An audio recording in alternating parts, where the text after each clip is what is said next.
Hello guys, फिर से एक नई वीडियो में आपका स्वागत है। तो आज हम देखेंगे इस वीडियो में पाठ्य योजना जो डीएलएड या बीएड का होता है किस तरह का होता है, क्या पैटर्न होता है, उसका क्या क्या लिखना होता है, उन तमाम चीज़ों को देखते हैं। तो वीडियो में अंत तक बने रहिएगा और अगर एमए हब चैनल पर पहली मर्तबा है तो चैनल को सब्सक्राइब करके लाइक ज़रूर कर दीजिएगा। और जो भी आप लोगों के दोस्त होंगे जो कि बीएड और डीएलएड के लिए पाठ्य योजना ढूंढ रहे होंगे उनको भी शेयर कर दीजिएगा। तो चलते हैं, वीडियो को लेंथ ना करते हुए चलते हैं। लिखना क्या क्या है, सबसे पहले हम देखते हैं पाठ्य योजना में हेडिंग बनाएंगे उनमें। जी, पाठ्य योजना बनाएंगे और क्रमवार जिस तरह 1 2 3 जिस तरह हम पाठ्य योजना आगे आगे बढ़ते चले जाएंगे, यहाँ जैसे लिखाएगा एक लिखाएगा, दूसरा बनाएंगे तो 2 लिखाएगा, इस तरह का हम लिखेंगे। उसके बाद हम क्या करेंगे, विद्यालय का नाम लिखेंगे सबसे पहले, उसके बाद कक्षा का और विषय क्या होगा हमारा, जैसे कि गणित है, और छात्र अध्यापक कौन है उनका नाम लिखना होगा आपको। जी, उनका आपको नाम लिखना होगा। और आगे देखें कि प्रकरण क्या होगा हमारा। हम ये इस टॉपिक में है क्या है, गणित है, गिनती है, क्या है 1 से 10 तक की गिनती है ये। और अवधि क्या होगी 35 मिनट, और दिनांक आपको देना होगा, और सत्र जो है आपका वो क्या है वो देना होगा। सत्र कहें तो मतलब आपके कॉलेज में जो सत्र चल रहा है, आप किस सत्र से डीएलएड या बीएड या बीटीसी किए हैं उन वो सत्र को दर्शाना होगा आपको। उसके बाद सबसे पहले आपको देना होगा सामान्य उद्देश्य।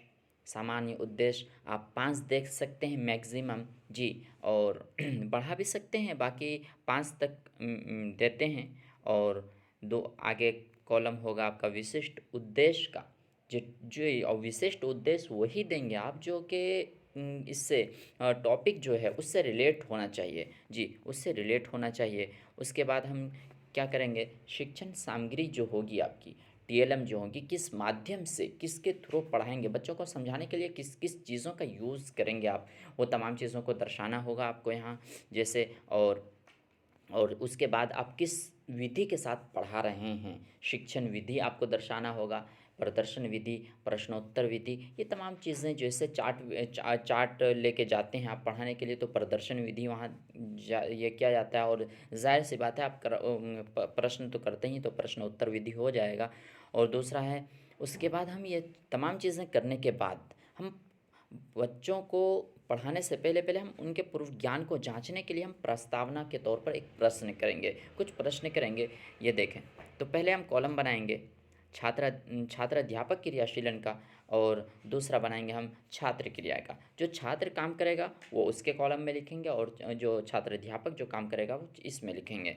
तो देखें, ये क्वेश्चन 1 होगा हमारा, क्वेश्चन 2 होगा, उसमें जो जवाब मिलेगा ये यहाँ लिखेंगे, छात्र के द्वारा जो जवाब मिलेगा यहाँ लिखेंगे इस कॉलम के अंदर। और आगे देख लें, ये देखें 4 नंबर है। अब देख लें, अब उद्देश्य होगा, उद्देश्य कथन क्या होगा हमारा। जी, उद्देश्य, ये पूर्व ज्ञान हम जांचेंगे बच्चों का, पूर्व ज्ञान जो ऊपर जांचे हम वही हुआ। और आगे उद्देश्य कथन, उद्देश्य कथन में कुछ खास नहीं लिखना है बच्चे, ये लिखना है कि हम क्या पढ़ने जा रहे हैं। जी, हम क्या पढ़ने जा रहे हैं उसको हम लिखेंगे और शीर्षक को बोर्ड पर लिख देंगे। अब देखें प्रस्तुतिकरण, मतलब आप जो पढ़ाना यहाँ से स्टार्ट होगा, ये तो आपकी क्या हुई प्रस्तावना हो गई थी, आप तमहीद बांध रहे थे कि इस तरह का हम पढ़ाएंगे, बच्चों को मूड बना रहे थे, यहाँ से आप शुरू करेंगे हम पढ़ाना। तो इसमें 4 कॉलम बनेगा आपका। पहला बनेगा शिक्षण बिंदु का, और छात्र अध्यापक का, और छात्र क्रिया विधि का, और क्या कहें श्यामपट्ट का। कि जो आप करेंगे शिक्षण बिंदु, आप मतलब परिभाषा लिख रहे हैं कि क्या लिख रहे हैं इसमें, तो ये लिखेंगे। उसके बाद इसमें व्याख्या कर देंगे आप थोड़ी बहुत। उसके बाद आप उसके प्रतिक्रिया में छात्र क्या करेगा, चाहे कि चुपचाप बैठेगा या लिखेगा, क्या करेगा वो, और आप श्यामपट्ट का यूज़ कैसे करेंगे, ये तमाम चीज़ें लिखने के बाद आपको फिर आपको जो समझाए हैं उसी को बच्चा समझा या नहीं समझा, विकासात्मक प्रश्न करेंगे हम। जी, और उसको दोबारा फिर हम पुनरावृत्ति के तौर पर कि जो बच्चा हम पढ़ाएं क्या बच्चा समझ पाया है नहीं समझ पाया, उसको क्वेश्चन के माध्यम से हम जांचेंगे। जो प्रतिक्रिया आएगी बच्चों की तरफ से हम यहाँ लिख देंगे। अब उसके बाद क्या होगा, गृह कार्य हम देंगे बच्चों को। जी, गृह कार्य देंगे, और गृह कार्य टॉपिक से रिलेट करके होना चाहिए। उसके बाद आखिरी कॉलम जो होगा हमारा, जो कि पाठ्य समापन होगा। जी, ये हमारा आखिरी कॉलम होगा। तो इस तरह का डीएलएड बीएड बीटीसी का जो पाठ्य योजना बनाता है, जो कि काफ़ी इम्पोर्टेंट है, क्या बोलते हैं, लास्ट जो वाइवा कह सकते हैं उनको हम जी। तो उसमें जो प्रैक्टिकल जो होता है उसमें ये काफ़ी इम्पोर्टेंट है और सबको देना अनिवार्य होता है प्रैक्टिकल जी। आप अच्छी तरीके से जानते हैं। तो ये था पाठ्य योजना कक्षा 1 का गिनती जी। तो जिनको भी पीडीएफ माध्यम में चाहिए वो जो व्हाट्सएप नंबर दिया गया है स्क्रीन पर, वो वहाँ से उस पर कांटेक्ट करें, ज़रूर मिल जाएगा पीडीएफ के फॉर्म में।